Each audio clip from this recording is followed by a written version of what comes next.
कहां कहां तक इन लोगों ने डर फैला दिया। मैं आपको अयोध्या से शुरू करता हूं। सर नमस्कार। शाबाश। अयोध्या ने आपको मैसेज भेजा।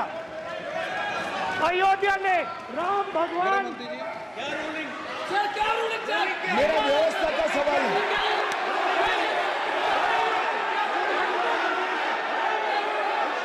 इस सदन के नियमों की पुस्तिका, इससे कुछ सदस्यों को क्या मुक्ति दे दी गई है? आपके गाइडेंस के बाद भी बार बार तस्वीर बताना, पूरे बीजेपी को हिंसा कर रही है ऐसे कहना, खड़े होकर एक दूसरे के बीच में हस्तधून करना, सारे नियम इनको लागू नहीं होते हैं। नियम मालूम नहीं है तो ट्यूशन रख ले साहब। सदन इस तरह से नहीं चल सकता है। ये सदन, मेरा आपसे आग्रह है कि ये सदन ऑर्डर में रहना चाहिए, नियमों के अनुसार रहना चाहिए। ये हम सभी सदस्यों का आपसे विनंती है। स्पीकर सर, एक मिनट प्लीज। माननीय सदस्यगण, आप ही किताब राम बताओ। भगवान की जन्मभूमि ने अपेक्षा करता हूं कि अपन इसके नियम प्रक्रिया चले। नो, सब चले। नो, आपने बताया था नियम। नो,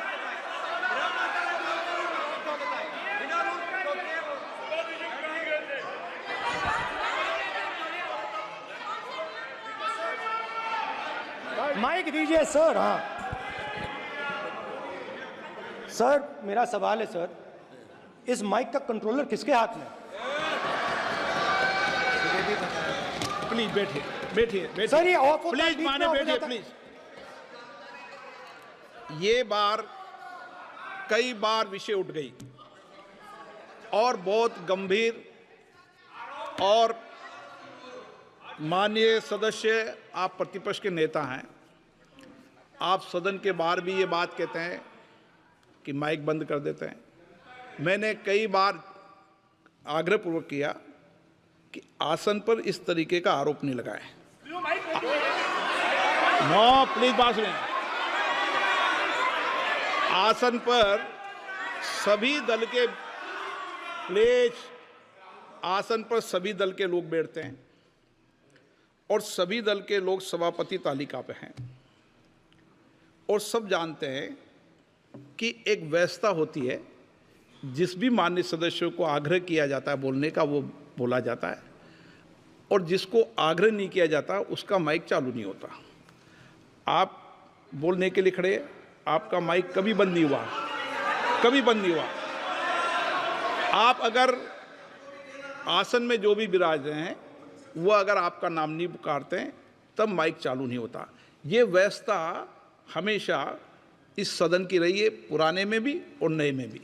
कभी आसन पे व्यक्ति पर माइक का कंट्रोल नहीं होता। दूसरा, माननीय प्रतिपक्ष के आप नेता हैं और आपसे ये अपेक्षा की जाती है कि आप लोकसभा की प्रक्रिया का, संचार नियम का पालन करें, संविधान की जो व्यवस्थाएं दे रखी है उसकी पालन करें, और सदन में बोलते समय किसी भी धर्म को के ऊपर ऐसा आक्षेप नहीं करें जिससे पूरे देश के अंदर विषय पैदा हो। ये आपसे अपेक्षा की जाती है। सर मैं बिल्कुल आपकी रिस्पेक्ट करता हूं स्पीकर सर, मगर मेरे भाषण के बीच में सच्चाई ये है कि माइक ऑफ हो जाता है। मैं क्या करूं, हो जाता है वो।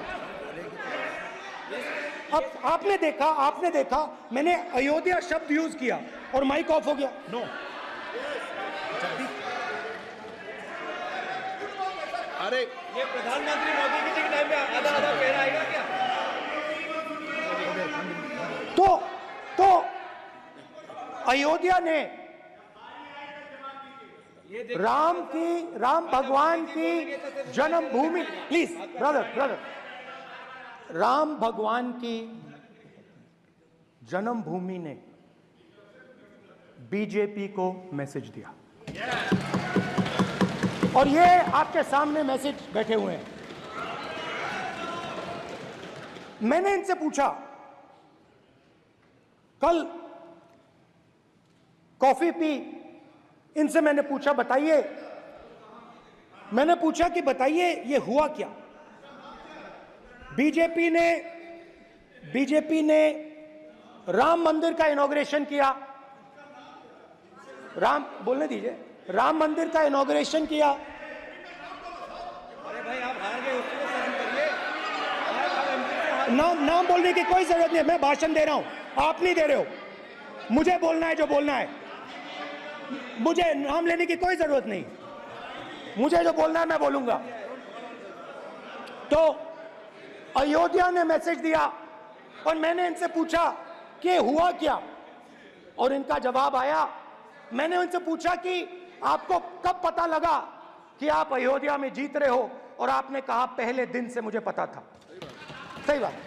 और मैंने कहा ये क्या हुआ, उन्होंने कहा राहुल जी अयोध्या में एयरपोर्ट बना,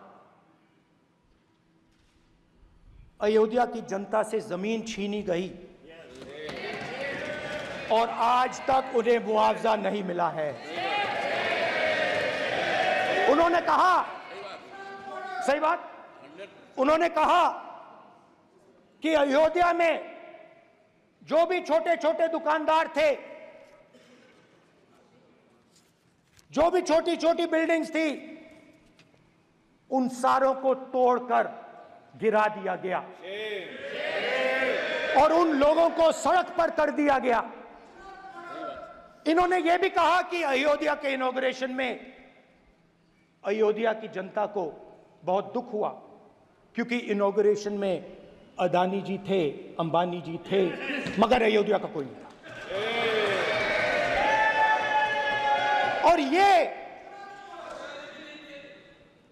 कारण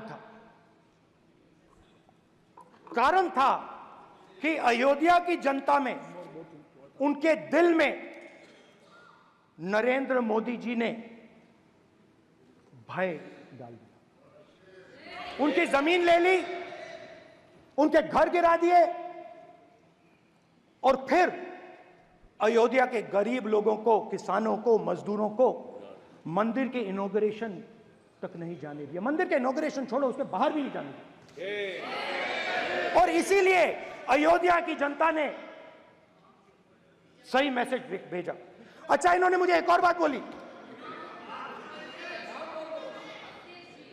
3 बार इन्होंने कहा कि 3 बार नरेंद्र मोदी ने टेस्ट किया, 2 बार क्या मैं अयोध्या से लड़ जाऊं, और सर्वेयर्स ने कहा अयोध्या में मत लड़ जाना, अयोध्या में मत लड़ जाना, अयोध्या की जनता हरा देगी। और इसीलिए प्रधानमंत्री वाराणसी गए और वहां बच के निकले।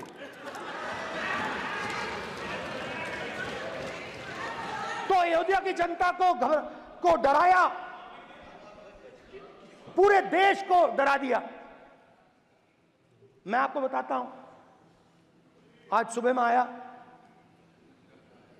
राजनाथ सिंह जी ने मुस्कुरा के मुझे नमस्ते की, और मोदी जी बैठे हैं, मुस्कुराहट नहीं, सीरियस, नमस्ते भी नहीं करते, कहीं मोदी जी ना देख लें, प्रॉब्लम हो जाएगी। वही कहानी गडकरी जी की है, सच्चाई है। अरे भाई, अयोध्या की जनता को छोड़ो, ये तो बीजेपी वालों को डराते हैं।